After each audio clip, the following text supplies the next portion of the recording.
Interesting, but no trap can hurt me in my fully enchanted netherite armor.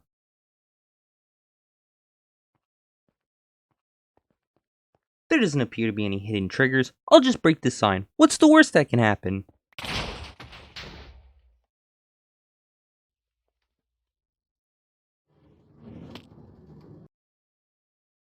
And that was a quick demonstration of my new trap. It's very powerful and very deadly. I also make use of an unconventional bud to easily hide the trigger mechanism of the trap.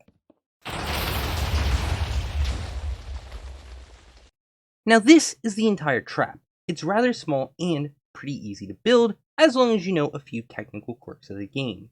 The bud switch here can also be used to detect a lot more things than just this sign breaking. Before I get into the tutorial and explanation for this trap, let me just answer some common questions you might have about this design, starting with whether or not a player holding a totem will be killed by this trap. And the answer to that question is, well, yes. But actually, no.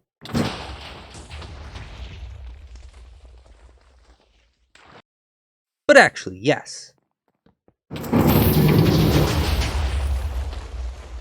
It's just that totems can be tricky for this trap to handle. With an elytra and a totem, obviously you'll die, but with full netherite armor and a totem, you can live. However, with some simple modifications to the trap, you can prevent that from happening. Another question you might have is how exactly does the trap detect this sign being broken? And that's with this waterlogged slab here. This waterlogged slab has floating water in it using a trick dating back to 1.13. Now, because the water is floating in this waterlogged slab, this slab acts as a bud and detects most events that occur above it. Not just the sign being broken though. It can also detect things like a door being opened or closed, a player or other entity walking on a string, items being removed from a flower pot, but strangely not a chest being opened, probably because observers also cannot detect that. But it can detect an anvil changing states, any other block being broken, a barrel being opened or closed, a shulker box being opened, a cake being eaten, a player sleeping in a bed, a lever being activated. Basically, anything an observer can detect, this trap can detect as well. So, you're probably wondering then, with all those options, why decide to showcase my trap using signs? And that's because, unlike other things, you can't just put an observer under a sign, because you'd see the face of the observer. You can also put short messages on signs that, once read, somebody most likely wouldn't think twice about breaking.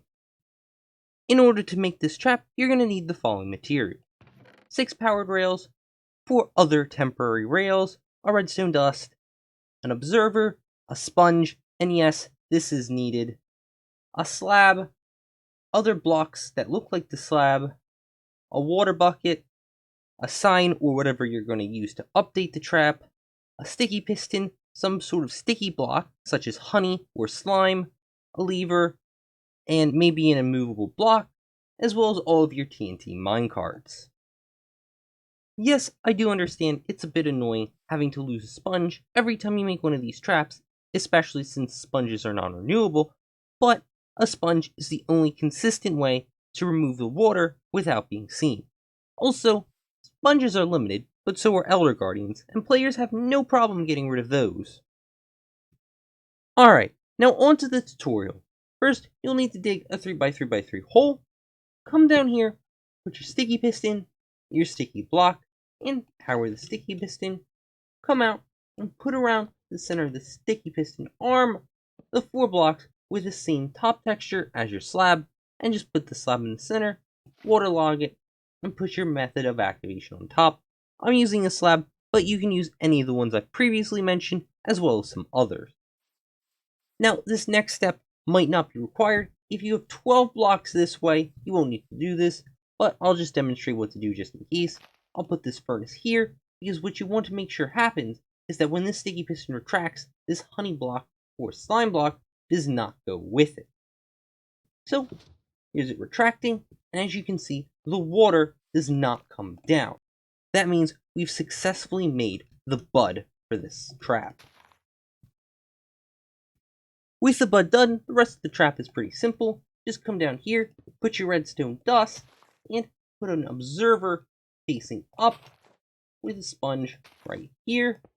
And now place down your rails and curve them upwards using your temporary rails. Then just break your temporary rails. Alright, now your trap is almost finished. All you need left is your TNT minecart. What I recommend doing is breaking an extra row of blocks in this 3x3 pattern on both sides so you don't accidentally activate the trap, because that would be disastrous. Now, the amount of TNT minecarts you need will vary. For instance, if you want to kill a player in full netherite armor, or in full netherite armor and an elytra with a totem, you just need 32 in total. So that'd be 8 here, 8 here, 8 here, and 8 here. But if you want to kill somebody in full protection 4 netherite armor with a totem, you'll need the equivalent of 2 stacks of TNTs worth of TNT minecarts, which is 128. And you'll need some additional modifications. But I'm not there yet, so to finish the trap, just close up the floor and close up everything else on the side, and the trap is pretty much ready to work. If I give this sign a punch here, we should see a big boom. Just like that. Now, I mentioned earlier that this trap does need minor modifications if you want to kill a player with full protection 4 netherite armor and a totem. And that's because the way TNT minecarts work is that not all of them will explode at the same time. Some take a few more game ticks to explode than the other. But the problem is the initial explosion will shoot the player off so high that they won't take damage from the other TNT minecarts, which of course is a problem. So most times they'll end up surviving, like I'll demonstrate here. Of course I die that time. Here's attempt 2, same setup, and I'll break this sign. And I survive. However, with this modified design here, I'll die basically every time. The reason why this modified design is so much more consistent at killing the player is due to the inclusion of obsidian. Primarily, this obsidian platform up here. This obsidian platform prevents the player from getting shot up too high, and from getting shot off in the side direction. This secondary obsidian platform here is not as important, it just helps funnel some of the TNT explosions up towards the player. Now the important thing you need to know about this obsidian platform is it's to be 3 to 5 blocks above the sign, or whatever else you use, and it should have an area of 5x5 to 7x7 obsidian blocks. Also be a perimeter of obsidian surrounding it that's 1 block down. The platform down here can be as big or as small as you want it to be, and just for reference, this redstone dust goes in here. Of course, you could just skip this platform entirely. It's just to make the design a tiny bit more consistent. This platform is not nearly as important as this one up here. Once you've made your obsidian platform, just make sure to hide it with regular blocks that can be exploded by the TNT minecarts. And with all that covered, you should now be able to make this trap for yourself. But that's all I've got for now. So thank you all so much for watching. As always, if you have any questions, comments, or concerns, please feel free to leave them in the comment section below. And if you enjoyed this video, make sure to check out some of my other videos. Also, make sure to come back next time for our next video. Once again, thank you all so much for watching, and goodbye.